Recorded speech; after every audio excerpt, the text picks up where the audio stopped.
PopMof, sejam bem-vindos para mais uma aula do nosso PopClass Enem. E hoje nós vamos falar sobre a histologia do sistema urinário e a sua filtração sanguínea. O meu nome é Ana Cláudia Pereira de Holanda e irei ministrar essa breve aula. Então, o nosso sistema urinário, ele retira do organismo, através da urina, as substâncias que são em excesso e todos os nossos produtos residuais do metabolismo, que vai contribuir para a nossa manutenção da homeostase, ou seja, vai contribuir para a nossa composição química do meio interno. Ele vai realizar a nossa filtração de pequenas moléculas do plasma sanguíneo, vai fazer a reabsorção seletiva da maior parte da água e de outras moléculas do filtrado, deixando para trás todas as substâncias a serem excretadas. A urina, ela vai ser produzida nos rins, depois ela vai passar pelos ureteres e vai adentrar até a bexiga. Na bexiga, ela vai ser armazenada e vai ser lançada para o meio exterior através da uretra. Então, o nosso sistema urinário ele é composto por 2 rins e pelas vias urinárias, formadas por 2 ureteres, pela bexiga urinária e pela região da uretra. Os rins. Bem, os rins estão localizados no nosso espaço retroperitoneal da nossa parede abdominal posterior. Cada rim vai estar localizado no lado da coluna vertebral, na altura da 10ª coluna vértebra torácica. Os rins, eles são envolvidos por um tipo de tecido adiposo. Esse tecido adiposo vai proteger contra os possíveis choques. Eles possuem uma cápsula de tecido conjuntivo denso, que vão possuir muitos miofibroblastos, que são tipos celulares, na nossa porção interna. Nós vamos ter a região do hilo.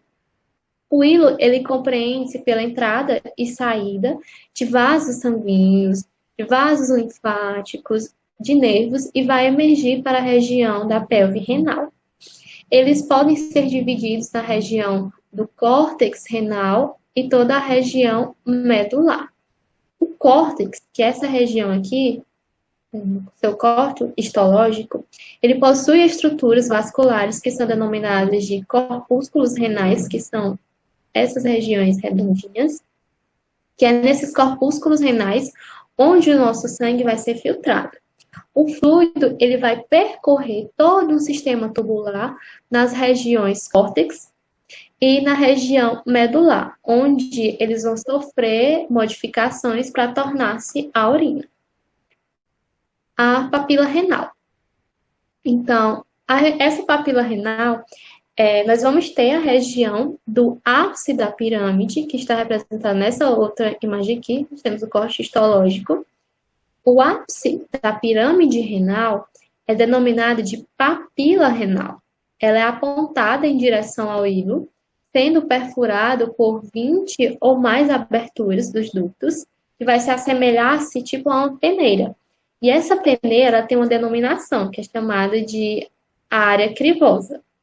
Cada ápice da pirâmide renal, ela é envolvida por um cálice menor, e esses cálices menores, eles vão se juntar-se com 2 ou 3 vizinhos e vão formar a região do cálice maior, e depois vão se unir-se na nossa pelve renal. Os corpúsculos renais. Então, cada néfron ele é composto por um componente filtrante inicial, que é o corpúsculo renal, e depois ele vai ser formado por um túbulo especializado. Esse túbulo ele vai ajudar na reabsorção e na secreção das substâncias. O corpúsculo renal ele vai filtrar uma grande quantidade de solutos, ele vai também filtrar o nosso sangue e vai deixar a água e os pequenos solutos para os túbulos renais. O corpúsculo renal ele consiste na região do glomérulo, que ele vai ter um enovelamento de capilares. E na cápsula de Bowman, nós vamos ter aqui, que nessa cápsula de Bowman, eles vão possuir 2 folhetos. Nós temos aqui representados. Um folheto externo, que está representado aqui, e vai ter um folheto parietal, vai possuir células de epitélio simples pavimentoso, que vai possuir uma parte interna, que vai ser acolado de capilares, que é formado por células epiteliais modificadas. O túbulo contorcido proximal. Então, todo filtrado, ele passa do espaço capsular para o túbulo proximal. Ele é a porção mais longa do néfron, a região do túbulo contorcido proximal. Ele inicialmente é tortuoso, por isso essa denominação de contorcido proximal, e ao tornar-se retilíneo, ele é chamado de túbulo reto proximal, que vai ser localizado na região da medula externa. As células do túbulo contorcido proximal, elas absorvem proteínas, aminoácidos, glicose, íons bicarbonato e cerca de 67 a 80% de íons sódio, cloro e da água do filtrado. Todo esse material reabsorvido nessas células do túbulo contorcido proximal, ele vai passar depois para o sangue de capilares, que depois ele vai seguir para os próximos túbulos. As proteínas, elas entram através de endocitose e vão ser degradadas nos lisossomos em aminoácidos, que vão para a nossa corrente sanguínea. Os aminoácidos e a glicose, elas vão ser cotransportadas por sódio, que vai ter um gasto de energia. Elas vão ser cotransportadas por proteínas transportadoras.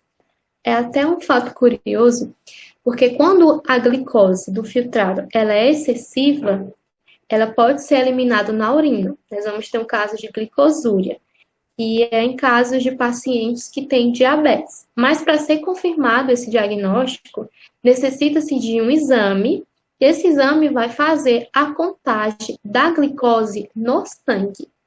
Se a glicose no sangue estiver alta e apresentar glicose na urina, a glicosúria, pode-se confirmar esse caso de diabetes. Mas se foi feito o teste de glicose no sangue e as taxas estavam baixas, então pode ser um caso de glicosúria renal. Que a glicosúria renal, nós vamos ter um excesso desse filtrado de glicose que vai sair na urina, mas às vezes as taxas de glicose no sangue estão baixas. Ficam altas em pacientes com diabetes, né? Então, voltando para o túbulo contorcido proximal, por ser um local que realiza intensa absorção, as suas células, desse epitélio, elas são ricas em mitocôndrias, que vão ajudar no transporte ativo com gasto de energia e também vão possuir microvírus em sua borda apical. Também o túbulo contorcido proximal, ele excreta substâncias tóxicas no nosso organismo do metabolismo, que é a creatina, a amônia e também substâncias estranhas para o organismo, que é no caso da penicilina. E agora vamos para a alça de Henle, né? Em continuidade com o túbulo contorcido proximal, nós vamos para o nosso filtrado, segue para a região do túbulo de Henle, que compreende nesse formato em U, que ele consiste também em um segmento delgado e depois ele segue para um segmento mais ascendente. No ramo delgado, essa região aqui, ele vai ser constituído por um epitélio pavimentoso simples, enquanto que o ramo mais espesso, que é essa região ascendente, ele vai voltar a ser um epitélio cúbico simples. Embora essa região aqui do segmento delgado da alça de Henle, ele seja completamente permeável à água, ou seja, ele absorve água, a sua região ascendente ela é impermeável à água. O túbulo contorcido distal. Então, após todo o trajeto na alça de Henle, o produto da filtração ele passa para o túbulo contorcido distal, que ele também vai ser revestido por células cúbicas simples, mais representadas aqui, mas elas não têm microvírus, como nas células do túbulo contorcido proximal. O que é que elas vão ter? Elas vão possuir invaginações na sua membrana com mitocôndrias, que vão ajudar no transporte de íons. Nessa parte do túbulo, no túbulo contorcido distal, todo esse filtrado, ele ainda não é denominado de urina. Ele vai ser um ultrafiltrado, onde cerca de 85% das substâncias elas já foram reabsorvidas. E nesse túbulo nós vamos ter uma regulação fina da quantidade de água, mas cerca de 75% já foi reabsorvida no outro túbulo, no túbulo contorcido proximal. E aí nós vamos ter os dutos coletores, né? A urina, ela passa do túbulo contorcido distal em direção para os dutos coletores, onde eles são constituídos em epitélio cúbico simples, vocês podem ver, e a função deles consiste em fazer a reabsorção de sódio e de água, e eles são responsáveis pela concentração urinária através da ação do hormônio antidiurético, o hormônio então conhecido. Então, nós ficamos até aqui, nessa primeira parte da nossa aula, e na próxima aula nós vamos continuar com a bexiga e as suas vias urinárias. Até a próxima aula, gente!